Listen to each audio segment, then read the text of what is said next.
You want to know what the wait for Cyberpunk's felt like for me? It's felt a little bit like this. Come on, almost there. Almost.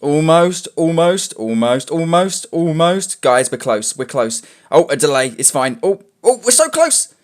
Oh, okay. Oh, a little bit longer. Okay, a few more delays, a few more pushbacks, a little bit more development. Okay, all right. Well, nearly there.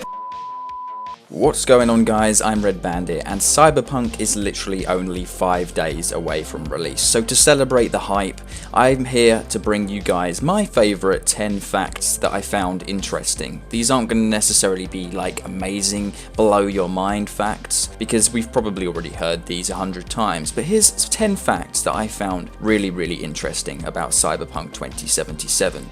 And of course, a lot of you watching this video are going to be new to the channel. I'm going to be making lots of Cyberpunk videos, so if that's something you're interested in, you guys know what to do down below. So the first interesting fact that I've actually managed to harness from my extensive research, shall we say, is that disposable weapons were in fact a thing in the source or the tabletop game for Cyberpunk. They used to be called polymer one-shots, and I quote the original game stating, "The polymer one-shot cannon is a heavy firepower and disposable package. This plastic blaster is the ultimate last chance weapon. After all, you're not going to need more than one explosive 13mm bullet to get the toughest pursuer off your tail." Now, we've seen an example of this actually being used in Cyberpunk 2077. There will be disposable guns in this game as well. And the gun in Cyberpunk 2077 is actually called the Budget Arms Slaughtermatic. I would imagine this being similar to the tabletop game. If you want one of these guns in Cyberpunk to complete a mission or a quest, then I recommend you check out the vending machines around town, because this is most likely where you're actually going to acquire one of these bad boys to help you out, which I think was really awesome. I like it how they're taking reference from the tabletop game and adding this into Cyberpunk 2077. Number 2 is that the script size for Cyberpunk 2077 it's insane. Like, literally, guys, wait, okay, cut the music, hang on. Guys, it's insane. Guys, like, this is the... One day they're going to find this script and it's going to be in some sort of museum and it's going to get uncovered, and they're going to probably like harness this as the holy grail, because I'm not being funny. Here is Cyberpunk 2077. Also, another cool side fact is that the entire script was written in Polish first, because the writing team for Cyberpunk is actually Polish, and it was then converted to English after that. So fact number 3 that I find really cool and intriguing is that there is going to be a multiplayer in Cyberpunk 2077, but it's not going to be available upon release. Now, we don't know much about the multiplayer just yet, but if you guys would like to see a video on maybe all the details we do know about the multiplayer, then let me know down in the comment section below. I mean, spoiler alert, it's probably going to be my next video anyway, or sometime soon I'm going to make a video on it, but let me know if that's something you are interested in seeing on the channel. Number 4, common and rare weapons do exist, but there's also a new category of weapon called iconic. Most people have actually confused and referred to these weapons as legendary, but these iconic weapons are one-of-a-kind weapons that can be obtained through story progression, NPC bosses only, and they are called iconic for a reason, because they're not easy to come by and they are literally one of a kind. Now, I believe one of the iconic weapons we may have already seen and got a glimpse of is probably Johnny Silverhand's pistol.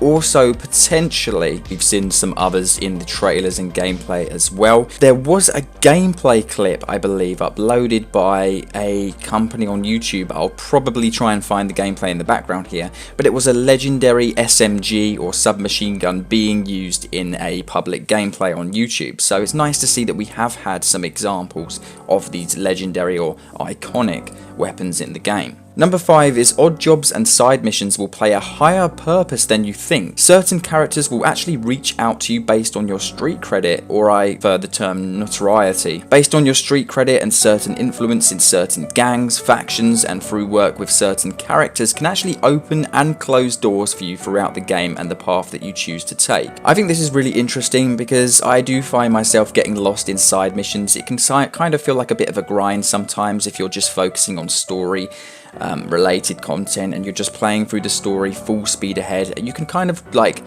just lose track of the fact that there's an entire world around you to explore. So it's nice to see that completing side missions won't punish you in story progression, and actually it will serve as somewhat of a benefit, a pro rather than a con, in order to actually advance through certain characteristics in the game and also progress with certain relationships with characters, which I think is really cool as well. Number 6 is you can actually complete the entire game passively. Apparently all the guns have the option for non-lethal ammo, and I'm not sure exactly how this will work when it comes to bosses and forced fighting scenes in the story mode, but according to this, yes, you can complete the game completely passively without hurting a soul at all. It will be really interesting to see how these non-lethal ammo and bullets actually work in the game. Maybe you shoot someone and disable them or knock them unconscious, but I'm definitely excited to find out.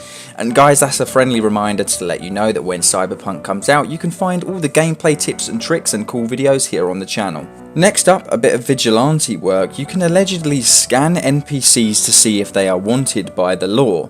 And if they are, yep, you guessed it, you can capture them and turn them in to exchange for rewards and stuff like that. Like, damn, this is already sounding 10 times better than any free roam game I've ever played. And that's a big bar to be setting, considering I'm from a background that mainly focused on games being developed by Rockstar Games and stuff like that, which are hugely immensive titles, and they're absolutely huge. It will be interesting to see how exactly this plays out. I assume this is where the last fact ties in pretty nicely. If we really can use non-lethal ammo, then I would assume this is exactly how we turn a criminal in, by using non-lethal ammo to disable or immobilize them, and then proceed to capture them, which will be cool to see how this pans out on release day as well. Number 8, so this fact is actually quite surprising and may shock some of you may already heard this fact, but what if I told you you can beat Cyberpunk without completing the main story missions? Well, it's true, and according to the developers, that is, it's definitely doable throughout the game. During an interview and in an article written in 2019, it was stated that Cyberpunk 2077 can in fact be completed without actually completing the main story. A bit confusing, but also cool to know that if you so choose, you can actually reach your goal, or your end goal shall we say, without pursuing a specific path, and you can actually get to the end game and complete the story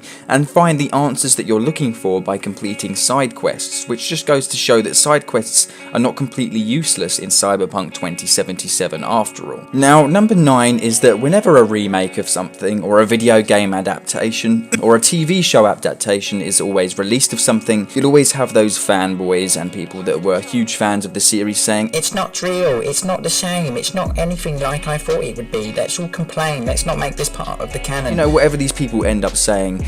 At the end of the day, when it comes to Cyberpunk, I don't think you can really get a free pass to saying stuff like that. The reason I say this is because Cyberpunk's original creator, Pondsmith, is actually helping out and reimagining Cyberpunk 2077. He helped bring the game close enough to scratch to the tabletop foundation, and he's actually apparently very proud of what the team has done for Cyberpunk 2077, saying that he is very happy with the end product. Not to mention that he also stated that the project literally nearly killed them though before they actually completed it. Finally, fact number 10 is quite a funny one. The game had to be censored in Japan because of sexual references, and there's going to be a lot of controversy surrounding the game. Apparently, the game will touch several controversial subjects, including race, ethnicities, and stuff like that. So make sure you guys keep your eyes on the cyberspace that is Twitter, and please definitely send me anything you find where you can find any people on the internet getting angry. I really want to see some of the